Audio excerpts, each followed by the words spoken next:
شروع اللہ کا نام لے کر جو بڑا مہربان نہایت رحم والا ہے۔ الف لام را، یہ ایک پر نور کتاب ہے، اس کو ہم نے تم پر اس لیے نازل کیا ہے کہ تم لوگوں کو اندھیروں سے نکال کر روشنی کی طرف لے جاؤ، یعنی ان کے پروردگار کے حکم سے عزت والے خوبیوں والے مالک کے راستے کی طرف، یعنی اس اللہ کے راستے کی طرف کہ جو کچھ آسمانوں اور زمین میں ہے سب اسی کا ہے، اور ان کافروں کے لیے عذاب شدید کی وجہ سے تباہی اور بربادی مقدر ہے، جو آخرت کے مقابلے میں دنیاوی زندگی کو پسند کرتے اور لوگوں کو اللہ کے راستے سے روکتے اور اس میں کجی چاہتے ہیں۔ یہ لوگ بڑے دور کی گمراہی میں ہیں، اور ہم نے کوئی پیغمبر نہیں بھیجا مگر وہ اپنی قوم کی زبان بولتا تھا تاکہ انہیں احکام الہی کھول کھول کر بتا دے۔ پھر اللہ جسے چاہتا ہے گمراہ رہنے دیتا ہے اور جسے چاہتا ہے ہدایت دیتا ہے، اور وہ غالب ہے، حکمت والا ہے۔ اور ہم نے موسیٰ کو اپنی نشانیاں دے کر بھیجا کہ اپنی قوم کو تاریکیوں سے نکال کر روشنی میں لے جاؤ اور ان کو اللہ کے دن یاد دلاؤ، اور اس میں ان لوگوں کے لیے جو صابر و شاکر ہیں نشانیاں ہیں۔ اور جب موسیٰ نے اپنی قوم سے کہا کہ اللہ نے جو تم پر مہربانیاں کی ہیں ان کو یاد کرو، جبکہ اس نے تم کو فرعون کی قوم سے رہائی بخشی، وہ لوگ تمہیں برے برے عذاب دیتے تھے اور تمہارے بیٹوں کو مار ڈالتے تھے اور تمہاری لڑکیوں کو زندہ رہنے دیتے تھے، اور اس میں تمہارے پروردگار کی طرف سے بڑی آزمائش تھی۔ اور جب تمہارے پروردگار نے تم کو آگاہ کیا کہ اگر شکر کرو گے تو میں تمہیں زیادہ دوں گا، اور اگر ناشکری کرو گے تو یاد رکھو کہ میرا عذاب بھی سخت ہے۔ اور موسیٰ نے صاف صاف کہہ دیا کہ اگر تم اور جتنے اور لوگ زمین میں ہیں سب کے سب ناشکری کرو تو بھی اللہ بے نیاز ہے، قابل تعریف ہے۔ بھلا تم کو ان لوگوں کے حالات کی خبر نہیں پہنچی جو تم سے پہلے تھے، یعنی نوح اور عاد اور سمود کی قوم اور جو ان کے بعد تھے، جن کا علم اللہ کے سوا کسی کو نہیں۔ جب ان کے پاس ان کے پیغمبر نشانیاں لے کر آئے تو انہوں نے اپنے ہاتھ ان کے منہوں پر رکھ دیے کہ خاموش رہو، اور کہنے لگے کہ ہم تو تمہاری رسالت کو تسلیم نہیں کرتے، اور جس چیز کی طرف تم ہمیں بلاتے ہو ہم کو اس میں بھاری شک ہے۔ ان کے پیغمبروں نے کہا، کیا تم کو اللہ کے بارے میں شک ہے جو آسمانوں اور زمین کا پیدا کرنے والا ہے؟ وہ تمہیں اس لیے بلاتا ہے کہ تمہارے گناہ بخشے اور ایک مدت مقرر تک تم کو مہلت دے۔ وہ بولے کہ تم تو ہمارے ہی جیسے آدمی ہو، تمہارا یہ منشا ہے کہ جن چیزوں کو ہمارے بڑے پوجتے رہے ہیں ان کے پوجنے سے تم ہمیں روک دو، تو اچھا کوئی کھلی دلیل لاؤ، یعنی معجزہ دکھاؤ۔ پیغمبروں نے ان سے کہا کہ ہاں ہم تمہارے ہی جیسے آدمی ہیں، لیکن اللہ اپنے بندوں میں سے جس پر چاہتا ہے نبوت کا احسان کرتا ہے، اور ہمارے اختیار کی بات نہیں کہ ہم اللہ کے حکم کے بغیر تم کو تمہاری فرمائش کے مطابق معجزہ دکھائیں، اور اللہ ہی پر مومنوں کو تو بھروسہ رکھنا چاہیے۔ اور ہم کیوں اللہ پر بھروسہ نہ رکھیں حالانکہ اس نے ہم کو ہمارے دین کے سیدھے رستے بتائے ہیں، اور جو تکلیفیں تم ہم کو دیتے ہو اس پر ہم صبر کریں گے، اور اہل توکل کو تو اللہ ہی پر بھروسہ رکھنا چاہیے۔ اور جو کافر تھے انہوں نے اپنے پیغمبروں سے کہا کہ یا تو ہم تم کو اپنے ملک سے باہر نکال دیں گے یا تم ہمارے مذہب میں واپس آ جاؤ۔ بس ان کے پروردگار نے ان کی طرف وحی بھیجی کہ ہم ظالموں کو ہلاک کر دیں گے اور ان کے بعد تم کو اس زمین میں آباد کر دیں گے۔ یہ اس شخص کے لیے ہے جو قیامت کے روز میرے سامنے کھڑے ہونے سے ڈرے اور میرے عذاب سے خوف کرے۔ اور پیغمبروں نے اللہ سے فتح چاہی، اور ہر سرکش ضدی نامراد رہ گیا۔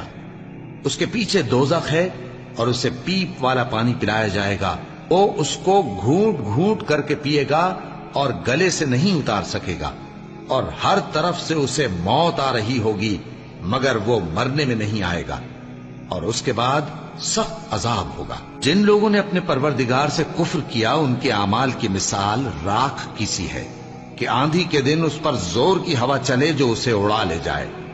اسی طرح جو کام وہ کرتے رہے ان پر ان کو کچھ قابو نہ ہوگا۔ یہی تو پرلے سرے کی گمراہی ہے۔ کیا تم نے نہیں دیکھا کہ اللہ نے آسمانوں اور زمین کو تدبیر سے پیدا کیا ہے؟ اگر وہ چاہے تو تم کو نابود کر دے اور تمہاری جگہ نئی مخلوق پیدا کر دے۔ اور یہ اللہ کو کچھ بھی مشکل نہیں۔ اور قیامت کے دن سب لوگ اللہ کے سامنے کھڑے ہوں گے تو غریب پیروکار بڑے بن بیٹھنے والوں سے کہیں گے کہ ہم تو تمہارے پیرو تھے، کیا تم اللہ کا کچھ عذاب ہم پر سے دفع کر سکتے ہو؟ وہ کہیں گے کہ اگر اللہ ہم کو ہدایت کرتا تو ہم تم کو ہدایت کرتے۔ اب ہم گھبراہٹ ظاہر کریں یا صبر کریں ہمارے حق میں برابر ہے، کوئی جگہ رہائی کی ہمارے لیے نہیں ہے۔ اور جب حساب کتاب کا کام فیصل ہو چکے گا تو شیطان کہے گا جو وعدہ اللہ نے تم سے کیا تھا وہ تو سچا تھا، اور جو وعدہ میں نے تم سے کیا تھا وہ جھوٹا تھا، اور میرا تم پر کسی طرح کا زور نہیں تھا۔ ہاں، میں نے تم کو گمراہی اور باطل کی طرف بلایا تو تم نے جلدی سے اور بے دلیل میرا کہنا مان لیا۔ تو آج مجھے ملامت نہ کرو، اپنے آپ ہی کو ملامت کرو۔ نہ میں تمہاری فریاد رسی کر سکتا ہوں اور نہ تم میری فریاد رسی کر سکتے ہو۔ میں اس بات سے انکار کرتا ہوں کہ تم پہلے مجھے شریک بناتے تھے۔ بے شک جو ظالم ہیں ان کے لیے درد دینے والا عذاب ہے۔ اور جو ایمان لائے اور عمل نیک کرتے رہے وہ بہشتوں میں داخل کیے جائیں گے جن کے نیچے نہریں بہہ رہی ہیں۔ اپنے پروردگار کے حکم سے وہ ہمیشہ ان میں رہیں گے، وہاں وہ ہر ملاقات پر ایک دوسرے کو سلام کہیں گے۔ کیا تم نے نہیں دیکھا کہ اللہ نے کلمہ طیبہ کی کیسی مثال بیان فرمائی ہے؟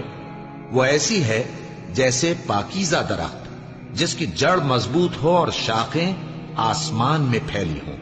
وہ اپنے پروردگار کے حکم سے ہر موقع پر پھل لاتا ہو، اور اللہ لوگوں کے لیے مثالیں بیان فرماتا ہے تاکہ وہ نصیحت حاصل کریں۔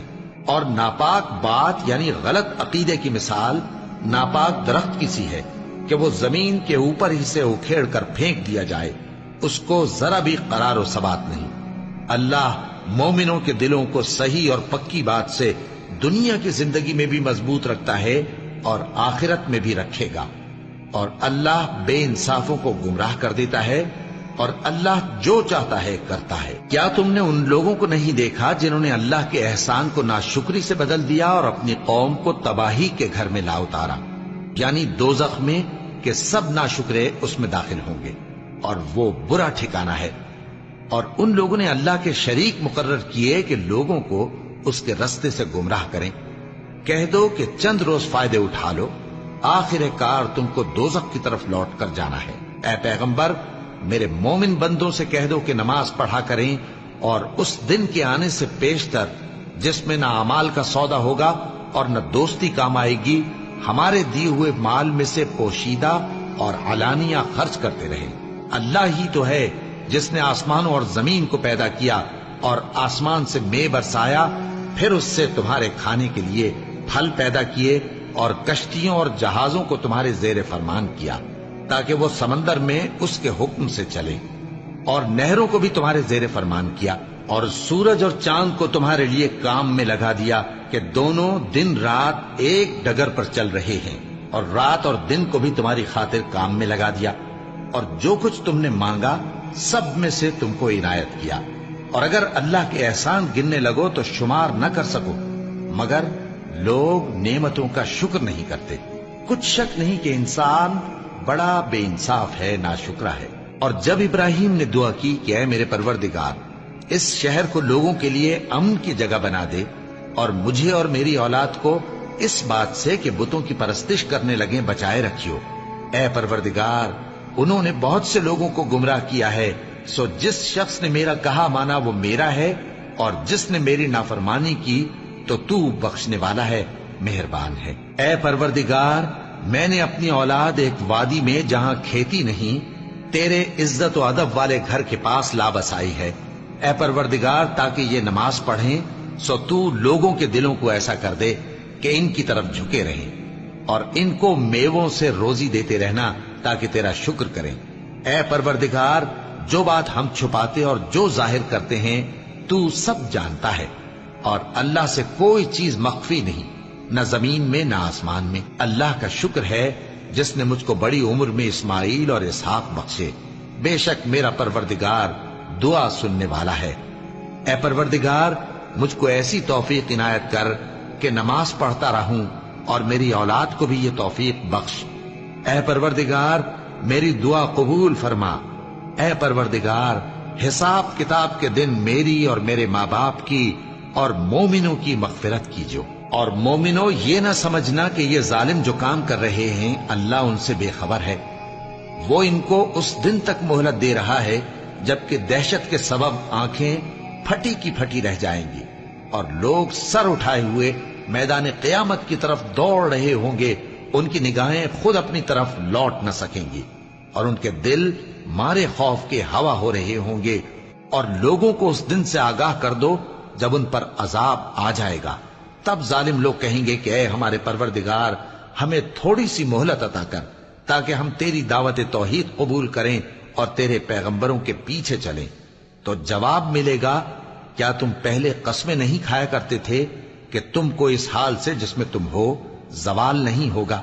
اور جو لوگ اپنے آپ پر ظلم کرتے تھے تم ان کے مکانوں میں رہتے تھے، اور تم پر ظاہر ہو چکا تھا کہ ہم نے ان لوگوں کے ساتھ کس طرح کا معاملہ کیا تھا، اور تمہارے سمجھانے کے لیے مثالیں بیان کر دی تھی، اور انہوں نے بڑی بڑی تدبیریں کی، اور ان کی سب تدبیریں اللہ کے ہاں لکھی ہوئی ہیں۔ وہ تدبیریں ایسی غضب کی تھیں کہ ان سے پہاڑ بھی ٹل جائیں۔ تو ایسا خیال نہ کرنا کہ اللہ نے جو اپنے پیغمبروں سے وعدہ کیا ہے وہ اس کے خلاف کرے گا۔ بے شک اللہ زبردست ہے، بدلہ لینے والا ہے۔ جس دن یہ زمین دوسری ہی زمین بنا دی جائے گی اور آسمان بھی بدل دیے جائیں گے اور سب لوگ اللہ کے سامنے نکل کھڑے ہوں گے، جو یکتا ہے بڑا زبردست ہے۔ اور اس دن تم گناہگاروں کو دیکھو گے کہ زنجیروں میں جکڑے ہوئے ہیں، ان کے کرتے تارکول کے ہوں گے اور ان کے چہروں کو آگ لپٹ رہی ہوگی، یہ اس لیے کہ اللہ ہر شخص کو اس کے اعمال کا بدلہ دے۔ بے شک اللہ جلد حساب لینے والا ہے۔ یہ قرآن لوگوں کے نام اللہ کا پیغام ہے تاکہ ان کو اس سے ڈرایا جائے اور تاکہ وہ جان لیں کہ وہی اکیلا معبود ہے، اور تاکہ اہل عقل نصیحت حاصل کریں۔